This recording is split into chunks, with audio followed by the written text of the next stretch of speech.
Jonathan Harker's journal, kept in shorthand. 19 May. I am surely in the toils. Last night the Count asked me in the suavest tones to write 3 letters.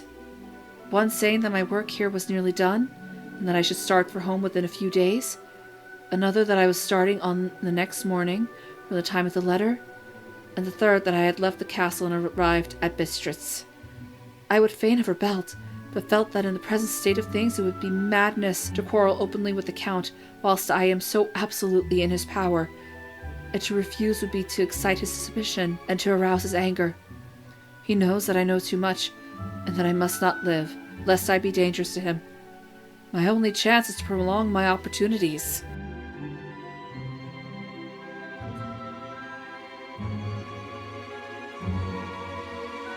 It's time for Dracula Weekly.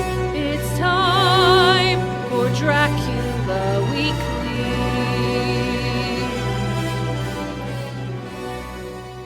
Welcome to Dracula Weekly. I am your host, Jasmine Garcia, and joining me today are Shamila Karanakaran, and this week was light reading, so I spent the rest of it fancasting. That's a very you thing to do. My name is Callie, and I am trapped in a castle in Transylvania, but it's fine, I'm just a little autistic lawyer, but it's fine, I'm very polite.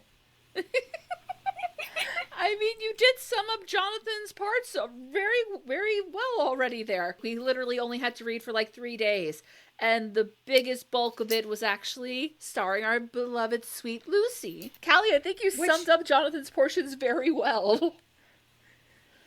I am an autistic boy trapped in a castle who's a lawyer, but it's fine. There are women in the castle. Or was that last week? That was last week. Last week. But we do get Jonathan calling Dracula suave, which really reminds me of Naveen calling Facilia charismatic in Princess and the Frog. And now I'm imagining Tiana and Charlotte as Mina and Lucy. Which it's a crossover begging to happen. It is. It isn't inaccurate. And, you could easily do a fusion AU of the Princess and the Frog and Dracula, and you would not have to change very much. He is a very charismatic man. Maybe the only difference is I cannot see Jonathan being as obsessed with, partying and music as Naveen is, but that's about Jonathan is too autistic for that. Yep. Yeah, no, Naveen would have to get him out of his shell, which I'm not against. I do quite like that idea. No, let Jonathan be weird and autistic. It's like autism versus ADHD with Naveen and Jonathan. God, yeah. This is the kind of quality crossover content you can expect from this podcast. But yeah, no, it's not the first time I've heard Charlotte and Lucy being compared, and it is pretty accurate. Also, Lucy should marry that sweet southern boy. You are biased as a fellow Texan. But we do finally meet Quincy, the third of Lucy's boyfriends, and he is a big giant golden retriever. Yeah. And I didn't realize how young he actually was. He's the baby of the bunch here. He is the baby of the bunch, Isn't he the country boy? He is. He's the country boy, and it's so funny to me because there was a bit where Lucy is talking about how I am pretty sure he's making up some slang just to amuse me. Because he does not speak like that when anyone else is around, and I just think that's cute. Let me go back to my Dracula daily. Let me mute myself while I look this up. Hang on. No, congratulations, everybody! You're about to get be reminded that yes, I am actually from the South. I may have been my fair lady, but I am from the South. Anyways, about Quincy. He's a cutie patootie. He would be a himbo. That's what I'm picturing him as. I mean, I feel like Dr. Seward maybe isn't a himbo, but I feel like both Arthur and Quincy are himbos. Yes. But especially Quincy. I'm rereading it, and none of this looks made up. It is all actual slang. Most of it looks at least looks pretty realistic. Oh, that's funny. My dear, I'm gonna have a pretty lonely walk between this and Kingdom Come. Oh God, I have said Kingdom Come. Jazz can attest to this. That I will grant you, yes. That is a thing that I have said on way too many occasions. I hold your hand and you've kissed me, and if these things don't make us friends, nothing ever will. None of this seems crazy or made up. Well, there you go. There you go, folks, from a genuine Texan. Unfortunately, yes. Apparently, I do the accent better than they do at this point. They've told me that before. I have been my fair lady. Yep. Which is why you need to write that semi-autobiographical version of it. I am working on it. Good. But, yeah, no. Basically, the main part of this is Jonathan's like, okay, I'm going to try to sneak out to take a walk, at least while I am being held captive here.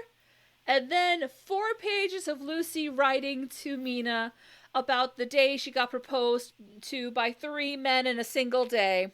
And then you get the iconic line, why can't a woman marry whoever she wants? Specifically, as many men as will have her. So it's just because she feels so bad having to turn down these lovely proposals because she's already in love with Arthur.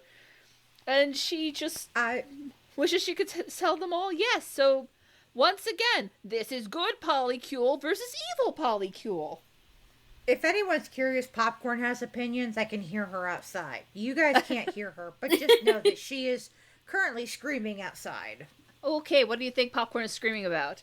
Is she agreeing with Lucy? Is she against dinner? Lucy? Obviously, she is in full agreement with Lucy because she should have her freedom. She sits and stares outside the window all day, longing to go attack the other cats. I've posted in the Dark Universe server that she is a little mini Dracula. Mm-hmm. You have indeed. Oh, God. But also, there is a tiny bit of internalized misogyny in Lucy's writing. Yeah. Like, there's a bit about how she's just going on about how lovely men are and how wicked and unfair we are as women. And I'm just like, Lucy, baby, I'm not sure what... Like, this is just sad and making me side-eye you, but also feeling sad for you. But then you pointed out how you can understand how Desdemona felt even to a black man, and I'm just raising my eyebrow at you. Yeah. That was gave me pause, because I don't know if it reads as anti-black, but I don't think it's necessary.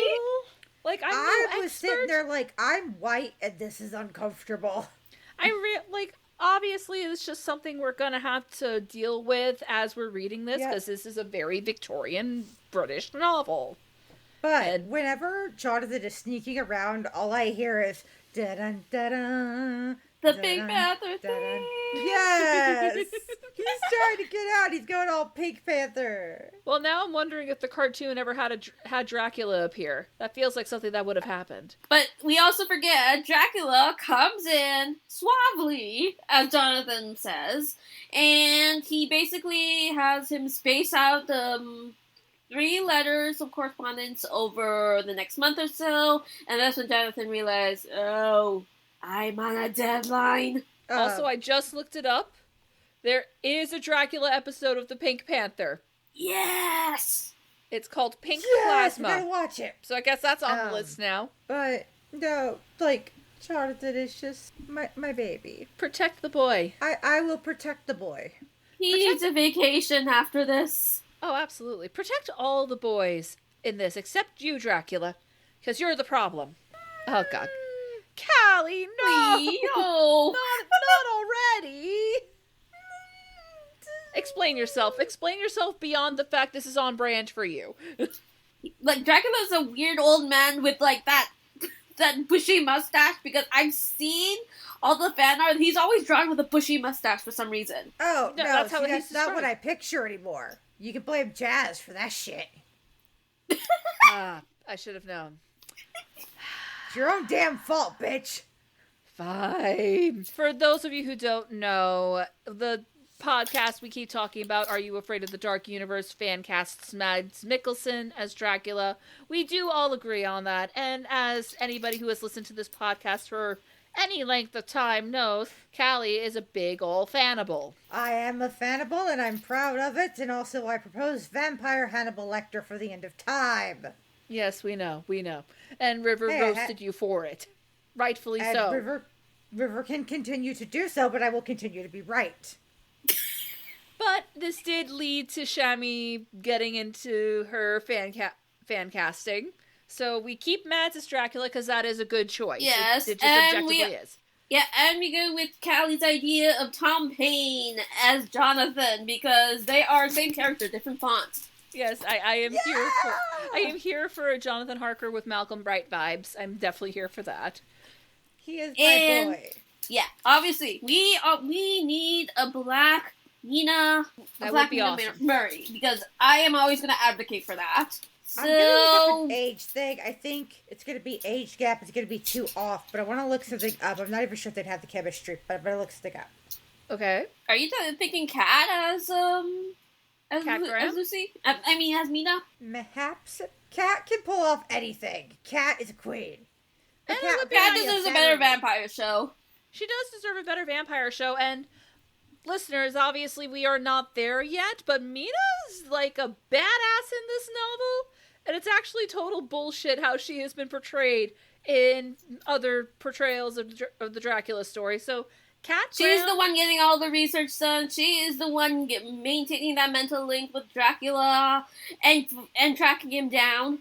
She keeps up with Van Helsing, and that is really impressive considering the fact she has never fought a vampire before. Justice for Cat Graham. Exactly, so this would do her justice. And, yeah, I don't think it would be that much of an age gap between her and Tom. Mm-hmm. I'm double-checking before because I was mostly going for, like, a dark-skinned Mina, like they do in Dracula, The Tale of Terrors. That is fair, yeah. Yeah, so I was thinking... And don't get me wrong, we love Cat Graham, but... Before we were considering Lashana Lynch... Yes, that was my pick, Lashana Lynch. And then I thought of Wenmi Masaku, and who else did I do before I landed on our Sama Thomas? What about Kat as Lucy? I'm not against that idea. That's it. Because Kat deserves to have some fun. Yes. Though she does end up dying, keep in mind. Yeah. Oh, we want to avoid another dying here. And nomming kiddos, as another YouTuber has pointed out. Fair, yeah. No, that's unfortunate. Yeah. Also, Kat needs to be in this, but... Oh, wait, Jodie Turner-Smith was the other person I was considering for Mina. That's right. Yeah, that's also a really good choice. You decided to go for Noma because she's closer to Tom Paine in age, I believe you said? No, I said she was closer to who I chose for Lucy, and that's, Charita Chandran. Right. Yes. Now I remember. Because I didn't know there was child eating and death, so that's on me. Yeah, that's true, because we do need to bring back your predictions when we get to the end of this.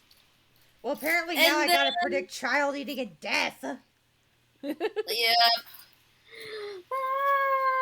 It was a fun one. But anyways, so for Arthur, tall and curly-haired, I immediately thought of Alfred Enoch, because he is the tall, curly-haired person.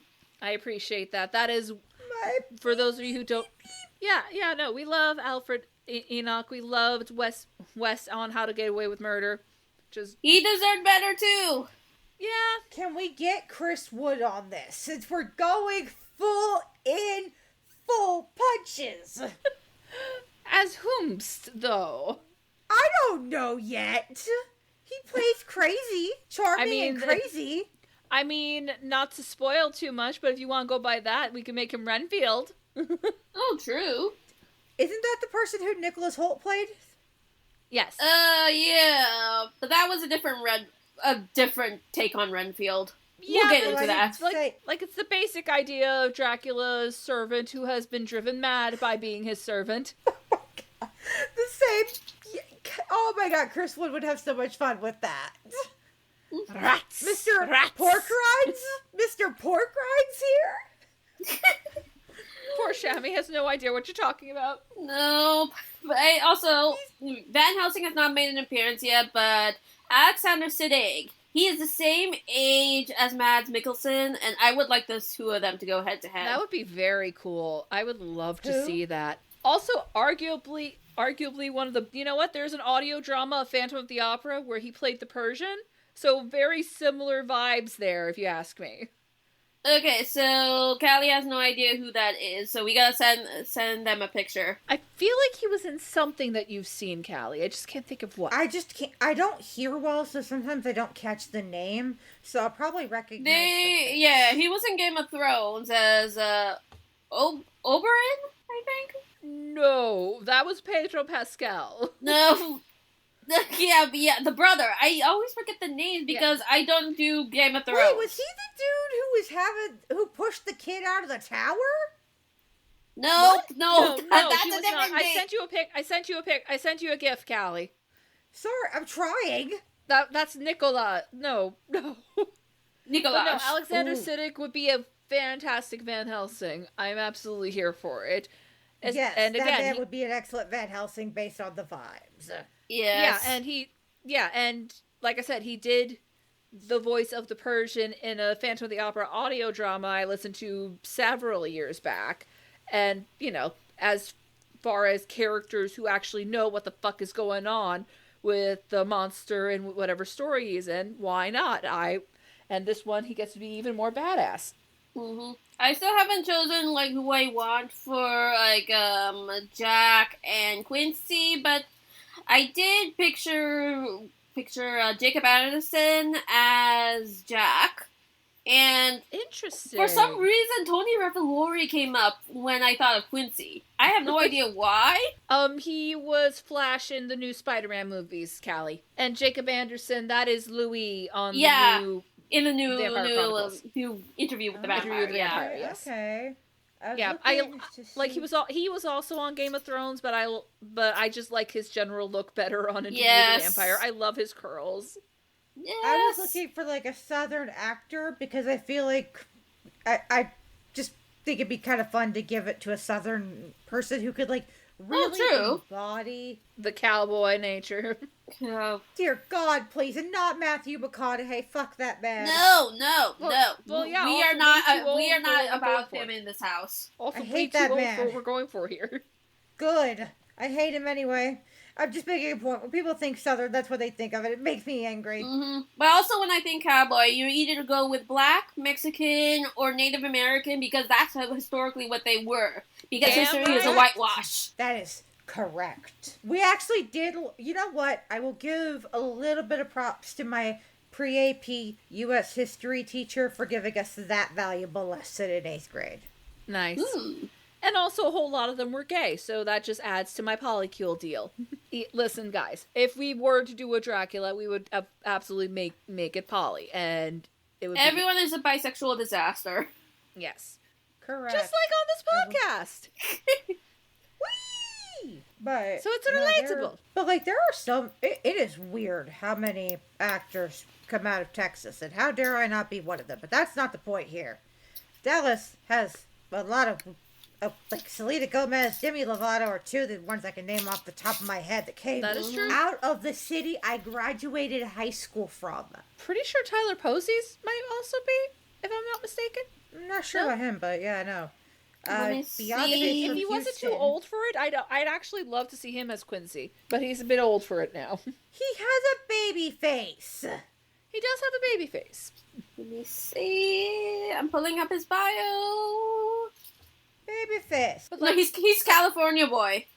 Okay, never mind that. But still, if he were just a little bit younger, I would 100% go for him for Quincy. He'd be great. So, who has Tyler Posey vibes, but more age appropriate for this? Yeah, but no, there are so many great people you could go with, but although actually, because how old is your pick for Lucy, Shami? Because you want I think she's 28, 27. Yeah, you want 27, 28. Yeah, you wanted the little sister from Bridgerton season 2. So, okay, Tyler Posey's 32. That's perfectly reasonable, actually. Yeah. I don't know if he's the baby of the... Well, actually, he might be the baby of the bunch, actually. Let me see. Yep, Alfred Enoch is 35. Yep. And who did we say for Jack? I'm so sorry. Jacob Anderson. Right. Yeah, I'm pretty sure Jacob Anderson's older than both. Yep. Okay, so you know what? We're going to go Tyler Posey. He is, in fact, the baby of these guys, so perfect. Yay. Because I think he'd pull off Himbo Cowboy well. Yes. He would. He's a cutie patoot. I'll accept that he's from California. It's out west. Fair enough. It's acceptable. But yeah, so I guess Shami's going to be posting this fan cast on the blog shortly. Not that shortly. I don't work that fast. Not shortly, obviously, but like, you know, that is now a new project. Because, yeah, you know, you told me it will be up this. in time for next week's Dracula Weekly. Sweet. Because Dracula Weekly is weekly. We done it much? Alas, Callie will not be joining us for that because you are going to be abducted by whole different vampires, aren't you, Callie? Maybe. Oh, they're gonna have so much fun being a thrall. Honestly, sometimes I worry that is absolutely going to happen someday. And what am I going to do? I'm going to have to beat some vampire ass. I am out of shape. I mean, I've been trying to get more in shape again, but like, I'm not that in shape for that. Give me a steak. I've had fencing experience. I'll go for it. We'll bring out the garlic recipes. Yes, garlic curry, because that is the most garlic. Yes, I know you're going to brunch, okay. Callie. Fine. Anyway, do we have any other thoughts? Oh, Callie's predictions. Yes, Callie's predictions. Let's see. Callie's predictions. Besides 1. what we've already kind of spoiled. Dracula will continue to be super gay with Jonathan. 2, Jonathan will continue to be super autistic. Okay.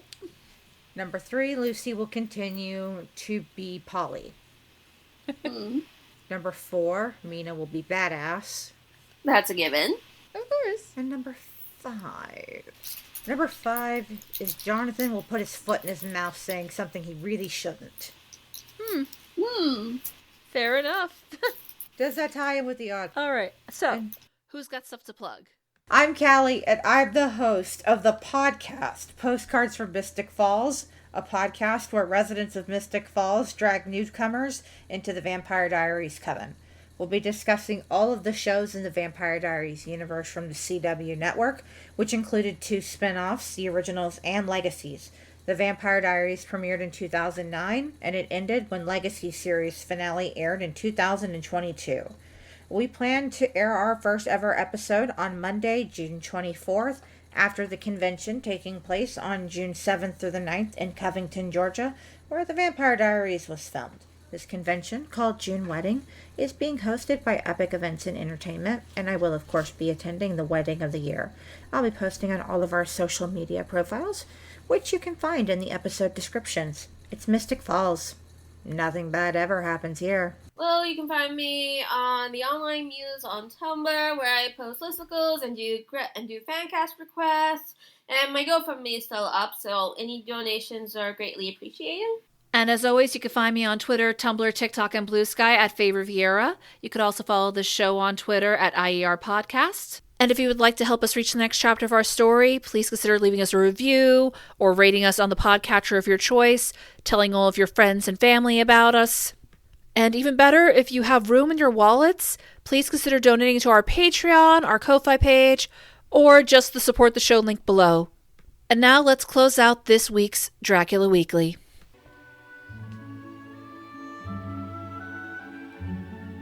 It seemed only a moment from his coming into the room till both his arms were around me and he was kissing me. I am very, very happy, but I don't know what I have done to deserve it.